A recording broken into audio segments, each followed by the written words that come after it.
This episode is sponsored by Morgan Stanley at Work. Visit morganstanley.com/assessment to get your free transaction readiness assessment today.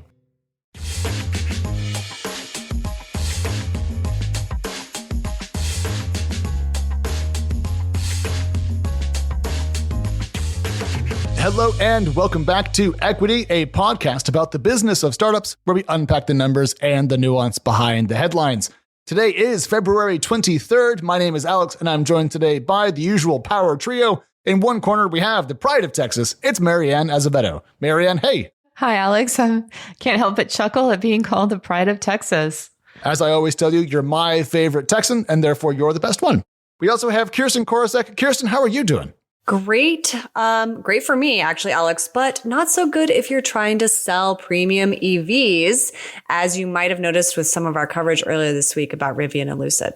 Yeah, we'll talk about more EVs down the road, but not the four-wheel variety. Instead, we'll talk about those that only have two. On the show today, we do have deals of the week from PermitFlow, Cake, and then what Match Group is doing with OpenAI. And then for our first major section of the show today, we're going to discuss what happened with Klarna and Sequoia. And then we're going to close with notes on venture-backed gaming and why gaming companies could be in good straits for 2024. But Marianne, you have put my most hated words into a headline. And so I want to start with you because you put TurboTax into a startup headline, and I want to know why. Well, I wrote an article about a company called PermitFlow.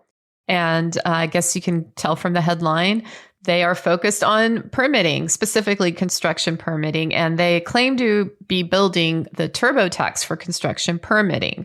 So this company is basically saying, look, we can be a one-stop shop for general contractors so that when you have to apply for a permit, we'll help you so that the process can be smoother and faster. Now, this is one of those topics that may seem dull to the average person, but again, maybe because I'm a little bit of a construction tech, prop tech nerd, I think it's very interesting. This is a huge problem. It's a big problem for everyone, really, even if you don't realize it, because if permits take a long time to get approved, that delays projects. That delays things like housing being built, and that makes prices go up. So that is one of the things this company says it's hoping to do with its software is help make housing more affordable by getting things cleared through the pipeline quicker. Okay, I have a very important question though, because software that streamlines things, great.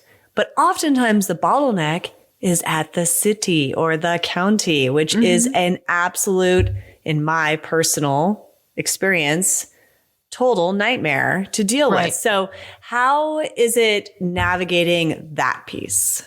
Yeah, a very good question, Kirsten. I'm going to say that I think the best way to describe this is they have LLMs embedded into the software. And so they're able to tell maybe what kind of obscure requirements the city might be asking for and help contractors plan for that in advance even, because they've already, for example, let's see, they've helped 5,000 units of housing get permitted. So they have all this data already. So that's part of the goal, is to say, okay, we can kind of predict what the city is going to ask for so you can go ahead and address it head on. And I forgot to mention one other quick thing. This company just raised $31 million in Series A funding, and that was led by Kleiner Perkins. And interestingly, this was just over a year after they raised $5.5 million in seed funding, which is a pretty short time frame in this day and age when it comes to raising venture capital. Other investors include Y Combinator, as a YC alum, Felices Ventures, Initialized Capital, Altos Ventures. I know that Alex is going to have all sorts of questions on the funding sides and commentary, but I did note that, so right now they're not working everywhere, but mainly in California, Florida, and Texas. And California is really interesting to me because that just seems like a permitting nightmare, a lot of specific requirements. So are they working with each city and county to get all that data? Because you said they're using LLM. So what's the data set? Where are they getting that information? Yeah. So Okay, from how I understand it, they do operate in municipalities all across the country, but their largest footprints are in California, Florida, and Texas. Okay. But they do plan to expand nationally. And good question about that. One of the things that they had told me is the co-founder, Sam Lim, who used to work at Uber, has experience in helping to scale geographically localized software. So I think that that's one of the things they claim makes them different is they're able to really like hone in on each geography and figure out the different requirements based on, that particular municipality or city. So yeah, one of the things that the Kleiner Perkins partners said in a written statement was, no longer do construction professionals need to try and decipher obscure municipal websites / requirements and suffer through back and forth whack-a-mole in the form of municipal office comments. They're saying PermitFlow handles all that complexity through its software.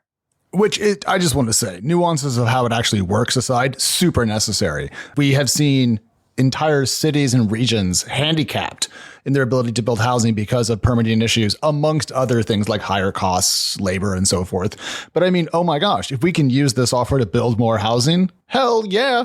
If you want to see a real world example of housing policy and how it impacts areas and societies, look at Austin. Actually, oddly enough, Marianne, Austin has seen relatively high levels of housing permits approved and has seen a lot of apartment units come on, which has helped, I believe, if I recall the data correctly, dampen the increase in rent in the whole city. And other regions where that's not happening, San Francisco, for example, my adopted home, the other way around. So I really hope that this company succeeds just because I think it's going to be good for the country. I agree. One other quick point I'd like to make. This is just one of a number of startups in this space that has raised capital over the past year and a half or so. I wrote about another one called Pulley, which raised money in June of 2022. Also, very recently, Austin, as you mentioned, Alex, a company called Greenlight raised or announced it had emerged from stealth with $8 million in seed funding last fall. There's another bootstrap company also in Austin called Permits.com. So there are a lot of companies in the space, and partly that's because after COVID, that opened the door for more digital applications. So that kind of help pave the way for more startups in the space. Yeah. I see. Well, one last note before we move on. I do want to talk about the numbers. Kirsten is correct. The company shared that it saw ARR growth of over 20x in 2023. Now, we all know what that means. It means they had $4 in revenue in 2022, but you still love to see rapid acceleration of that sort. And that to me explains, Marianne, how it raised so quickly after its last round, because who doesn't want to invest in a growth story? Ironically, a great segue to our next story, which is all about a company that's not growing. It has, in fact, kind of gone into the ditch. But as it turns out, we finally get to say the words Florida man on the podcast. Kirsten, what's going on with Cake? Yeah, so we do get to say Florida man, and in a positive context, by the way. Not wrestling an alligator or some other Florida man story that we've come to love.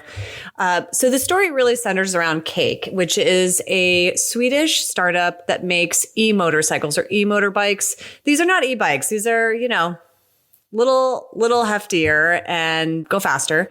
And the company went into bankruptcy protection and is now winding its way through that. The founder is really, and who has spoken to us a couple of weeks ago, is really intent in trying to save the company. But as it goes through this process, a Florida man, his name is Michael Joyce, he runs a retail shop in St. Petersburg, Florida called Emoto, and he basically bought all of Cake's assets in terms of motorbikes, not its IP or anything like that. And they're all coming stateside, which is kind of like a fun story about a startup kind of falling to the wayside. And they are popular. One person stepping in and buying all this inventory, but there is another layer to it, and it's a startup.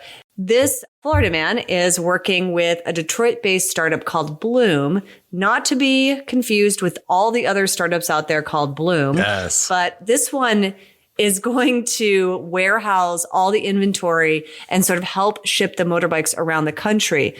Bloom is this new company that's come from the founders of e-bike brands Propel and Vela. And the idea is that they see this shift happening around e-bikes, e-motorbikes, a little bit of economic headwinds, and they see themselves as potentially this third-party go-between contract manufacturer that will help them. So there's this interesting layer of a fun hero story, but also this new and emerging startup, which, by the way, is based in this place called Michigan Central, kind of like a hub for startups that I just happened to be at last week in Detroit.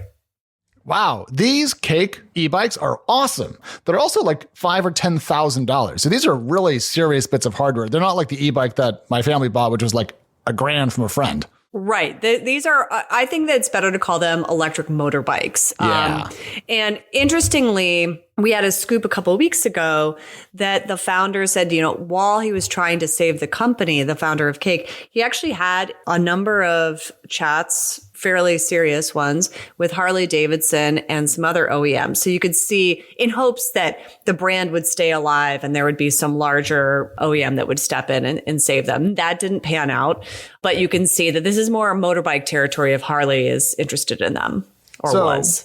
Swedish company, backed by international capital, ends up going bust. Florida man buys the stuff with the help of Detroit startup, so that way American consumers can have access to what's left of Cake's ashes. It's cool. It just makes me happy. It's very interesting that just this one man and this one individual is buying the remaining U.S. inventory of this whole company. That's kind of crazy. Good for him. I hope it works out for him, to be honest with you. I think from the article, that's all he sold, right? Though, out of his shop in St. Petersburg, where this particular brand of bikes. Yeah, I think he has aspirations to turn this retail shop into, a larger brand. The interesting thing here is it raises the question just in general around modern day e-bikes, especially these and motorbikes, especially these bespoke brands that have software in them, is what happens when you buy a bike like Van Moof, for instance, and then the company folds. What happens to, how do you repair it? How do you, software updates, things like that. And Alex is very excited to weigh in. What happens is if you buy a Van Moof and then the company goes down, you end up watching your life savings go Van Poof. Nice. You couldn't wait to say that. I could not wait to say that. Sorry. We actually have at least one staff member who has a Van Moof, and there is a startup that's kind of popped up to support Van Moof owners. But again, just buying the inventory is helpful in terms of fixing, repairing. But then there's that question, if there is any kind of software management in any of these companies, what happens? And I think we're going to see that a lot more. This is just one instance of a startup that was popular, but it didn't really work out. But those products are floating around there. And so I think we're going to see more of this, actually. Who supports the folded company of the e-bike or a scooter startup? Doesn't that also apply, though, to EVs in general? Like, let's say, I don't know, you bought a Lucid, and let's just say Lucid goes bankrupt. And they're not close to that, to be clear, but let's just say it happens. And so you have an EV from a manufacturer that's dead, and it's a bigger investment than an e-bike or a motorized electronic bicycle. Do you end up in the same kind of quandary? I mean, yeah. And if you think about it, people hold on to cars quite a long time. The average car ownership is 11 years. So you're hoping that those vehicles can be supported for the length of the time that you own that vehicle. Yeah. So I guess we'll find out if Lucid's still around in 10 or 11 years. But I think that's going to be the case with some of these EV startups. Some are in a riskier position than others. Yeah. Yeah. Well, I'm sorry to hear about Cake. I do hope that we keep investing in small electric transit for urban environments, because I would like to buy something in that area and the companies keep dying on me, which makes me sad. But something that is not dying is AI deal making. And my deal of the week is actually kind of a weird one, because it's actually a bit of it's almost like a transaction, if you will, between two large companies. So Match Group, which we all know as the parent company of many dating services, it's public and it's well known. So when it inked a relatively large deal with OpenAI, my first thought was, cool, OpenAI is going to use Match.com's data and so forth. But actually, it's more of a Match Group is buying licenses from OpenAI. And that makes this slightly less compelling to me, but the fact that Match is so proud of inking this deal to me goes to show that everyone wants to have some of that AI glitter attached to them, if you will, Marianne. And so it's kind of a weird deal to discuss, but I think it shows where we are today regarding AI hype. I have to say, I thought it was amusing and even a little clever that they had the press release written by ChatGPT. And what a funny and interesting release that was. Our Sarah Perez made fun of it throughout her piece. Yeah, The language. Not at all. Groan, exclamation point, to a few of the canned quotes that were pretty funny. But hey, it caught our attention, didn't it? Not a bad marketing strategy in this case. Well, I think anything OpenAI, I click on immediately because I'm always worried it's going to be the launch of a new model or a new doohickey that I need to understand and know about. So when they do anything involving a large dollar amount, I kind of go, what? What now? And the context here is that Match had discussed putting $20 to $30 million this year into AI-based innovation. So expect, I guess, this stuff to show up in your apps soon. First of all, I love, and I will now use it all the time, the reference of a company wanting to be dusted with AI glitter, because I think this feels very much like what I've seen among some of the automakers as well, who are trying to be part of the conversation, either demoing ChatGPT in their vehicles or talking about AI, quote unquote, innovation, but not really being super specific. So do you think that this squarely falls in a little bit thirsty and wanting to be included? Or is there actually some real stuff happening here that people who use Tinder, Match, OkCupid will see? Thirsty like a man lost in the desert, needy like a child left out at snack time. I mean, come on. This is exactly what it is. But I think that we have to keep an eye on major transactions involving OpenAI because we forget, I think, occasionally that OpenAI is a company. And it is partially owned by Microsoft and other investors, but not entirely. And so it needs to do business. And, we should keep track of how it's doing as well. So this deal with Match, interesting on the Match side. I think it matters a bit more on the OpenAI side, if that makes sense. And also, as we were kind of prepping for today's show, more news came out, namely that Reddit has penned a deal with Google to essentially license its data into Google's AI systems. If you didn't know, Reddit forms an important part of the corpus that AI models, especially LLMs, are trained on. And I think that deal is worth about $60 million a year. So here we have some companies paying OpenAI and then also other AI model companies paying other firms. So there's a lot of money moving around and we're sorting out who's going to make, I think, the most profit here. But the fact that Match Group was this desperate to get attention, I just think really does a good job of showing kind of where we are right now. Marianne, last comment to you before our break. No, I agree. And I mean, I've never used Match or any of those dating apps because thankfully they came after I got married. But I am curious to see how else they plan to incorporate AI into what they do. I know that they're planning to use it to more of the back end, like with coding, design, analysis, building templates, stuff like that. But I'm curious if they're planning to incorporate it in any other ways into their apps, or is it mostly going to be on the back end? Can I just do a really short segue based on something you just said, Marianne? Sure, of course. All right. So I was talking to my brother and we were talking about ChatGPT because he and I are both big old nerds and he's in the army. I didn't know if he'd used it. And he's like, oh my gosh, yes, I use it all the time to write code. And so it just kind of hit me like my dad likes it. My mom thinks it's cool. I use it. Match wants it. I don't know. It's been impressive to me how this stuff has showed up in my regular life. If that makes sense, and kind of leaving the pages of TechCrunch and kind of walking around in the world. And that to me is, I think, I just can't stop thinking about how many people are using this stuff now, day in, day out, and what it would cost to kind of take it out of their hands. I think it's impressive. I mean, considering it wasn't launched that long ago, that it's managed to become this widespread already among just the general population. Yeah. 14 months or so, right? Yeah.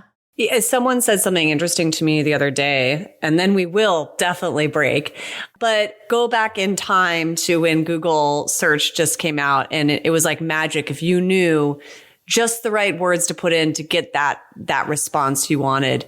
And now that's happening with people who are familiar enough with ChatGPT around prompts and how to write a prompt. And it's the new skill set that today we, of course, take for granted Googling something. But there was a time when it was kind of magical if you knew the correct way to do it. So I feel like we're at that same moment in time again with ChatGPT. Yeah. All right. We have to take a break. Everyone hang tight. When we come back, we're talking about when you come for the king, you best not miss.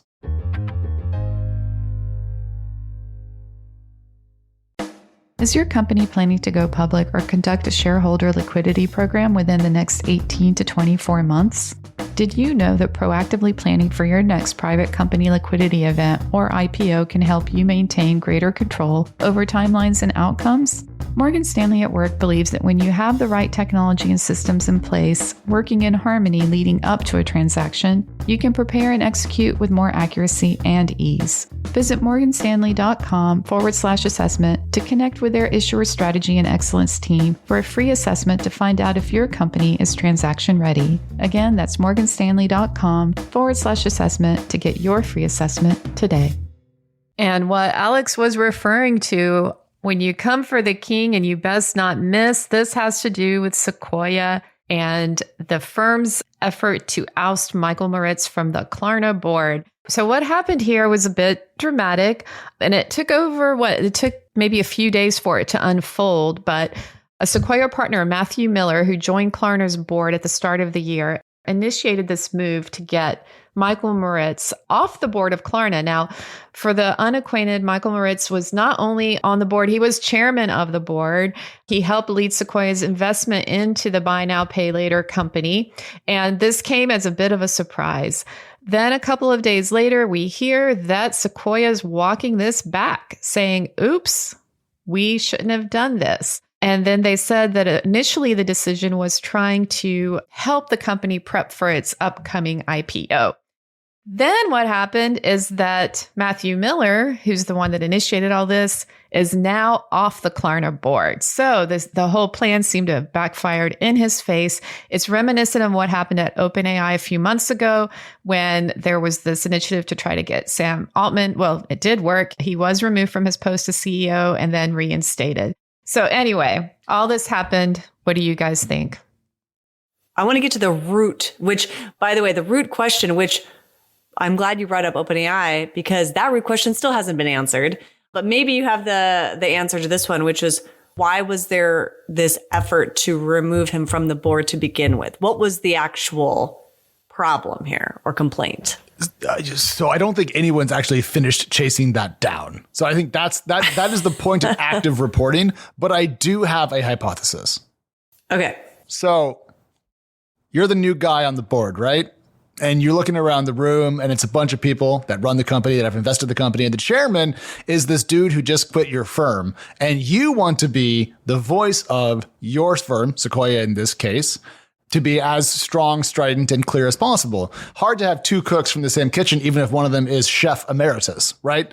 So you try to gently get Michael off the board. And then it turns out he doesn't want that, and he has a lot more clout than you, ha, ha, ha, and then it blows up in your face. But I presume this was something that kind of a low-key power struggle, if that makes sense. Yeah. But it's interesting that it hasn't been fully reported out yet, because we still don't know what the root reason was with the whole OpenAI debacle either. So, well, we kind of know, but there are some details that are still missing, right? Yeah, but I mean, it's everyone thought that Sam was doing too much under his own name and was not being as clear with information as he should be. The same stuff that kind of dinged him at Y Combinator. There's a behavioral pattern here. Right, sure. In this case, it is interesting that these like little power plays came to a conclusion so quickly. Yeah. It just goes to show, sometimes these things get drawn out and it never really gets the attention of media. And in this case, it really kind of came to a abrupt end or conclusion within a couple days. Yeah, I was intrigued because in the Financial Times article on the topic, according to a person with knowledge of Sequoia's thinking, the firm had not fully understood the situation when it launched an effort to remove Moritz. Now, this is what I don't get. Why would you allow something like this to even get started, take place, if you had not really taken the time to fully understand what you're trying to do as a firm? I mean, did you not understand the implications to begin with? This is a big deal, trying to get the chairman kicked off of the board, essentially. How can you not understand? It reminds me of not doing due diligence when you're investing. How did this even happen to begin with? Did they not think this through? I have one word that will explain and answer all of your questions. Hubris. Oh, that's not, rampant in the VC world. I don't think that we should read Kirsten's comment as indicative of hubris qua Sequoia, but maybe perhaps hubris qua this particular partner, right? I mean, you show up, you're the new Sequoia person.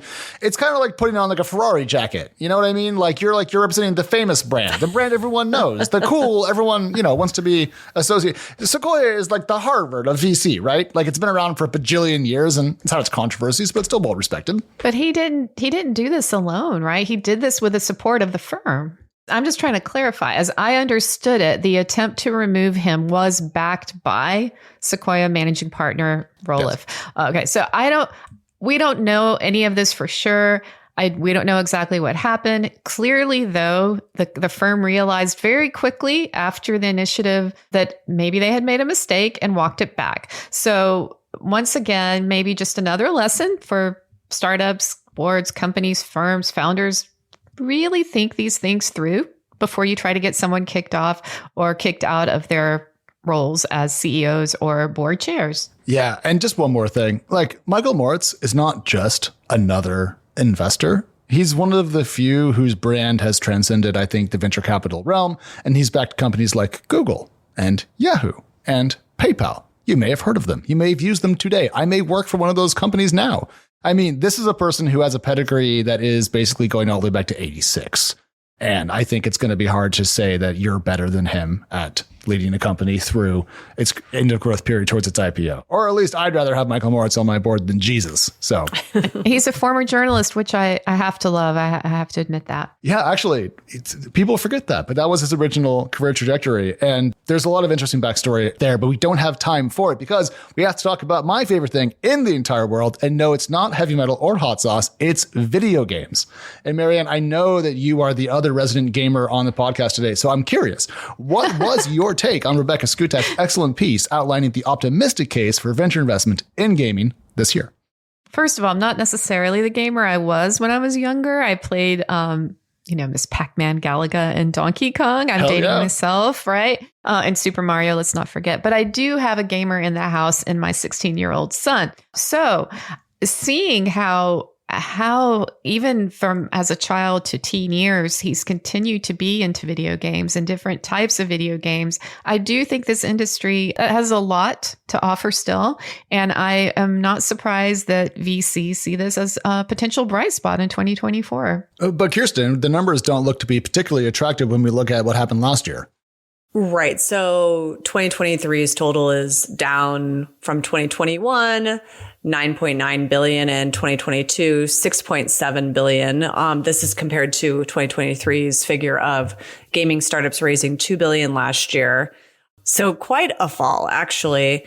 And I'm wondering, where is it lack of interest? Is that money going somewhere else? Is it all going into AI, for instance? Are there fewer VCs interested in gaming? What's the underlying reason for that drop? Part of what Becca pulled out from a couple of investors helps kind of answer that question. And the thing that stood out to me the most in the story was that a lot of the decline was a retraction in investment in Web3 gaming.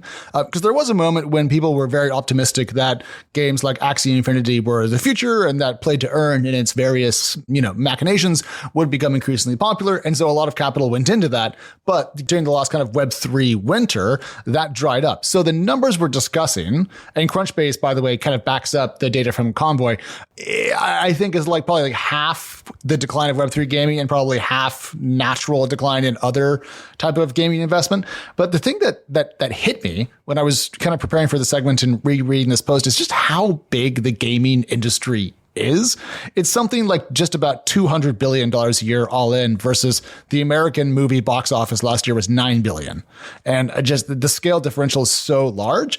You would think that there would be a lot more capital chasing it, just given how much spend there is year in and year out, Marianne. And I'm sure your checkbook has taken a hit from your son's gaming fandom.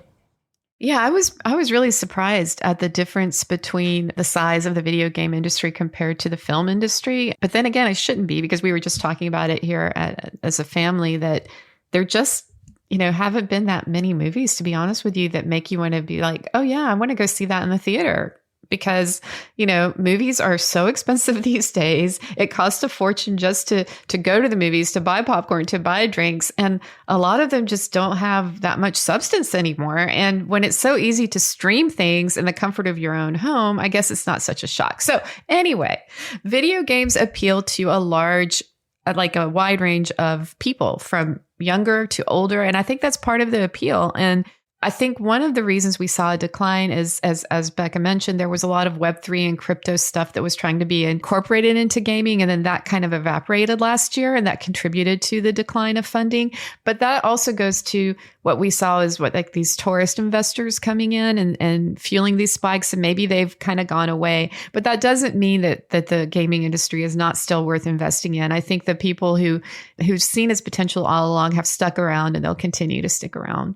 I was going to say also, with the, comparison to film, video games have a stickiness that not a lot of movies have. You continue to use it, continue to go back to it. And it takes a lot for someone like a Barbie movie, for instance, for there to be folks who could go back time and time again. It has to reach that cult classic.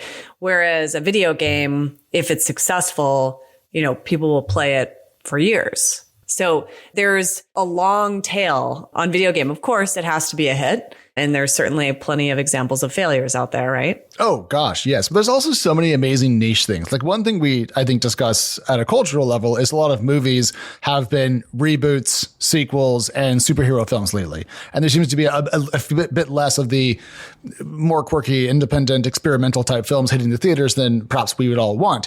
In the video game world, just in the factory management sub-niche of automation games, and in the sub-niche of space-based automation and factory games, there are so many cool titles. I'm playing a game called Dyson Sphere Program right now that is amazing and cost me $20 on Steam. It's just fantastic. So to me, like the nicheness of video games is just one of their best points, but it's big, it's interesting, and VCs do think that cheaper talent due to layoffs, corporate investors being active, and AI, especially generative AI in games, are going to be major drivers this year. And as one last little addendum on the gaming front, there's a new community funding round coming together that I'm kind of excited about. Do you guys recall when Substack raised money from its subscriber base, when it raised that $5 million last year? I think it was? Mm-hmm. Yeah, a Reg CF funding, and Frost Giant Games, who is building a real-time strategy game called Stormgate, is doing something similar rather soon. And I wrote about it because I think they're going to be able to raise a good amount of money. And I wonder if that's going to become more popular as a way to fund gaming studios than traditional venture capital, given how much money we've seen leave that space. But we'll talk about that more when we have time. In the meantime, Marianne, thank you so much for your time. Kirsten, thank you for repping Arizona, keeping it proud. If you want more from the Equity team, of course, we are over on X and Threads, and we are TechCrunch Pods over on TikTok. My name is Alex. We are back on Monday morning. We'll talk to you then. Goodbye.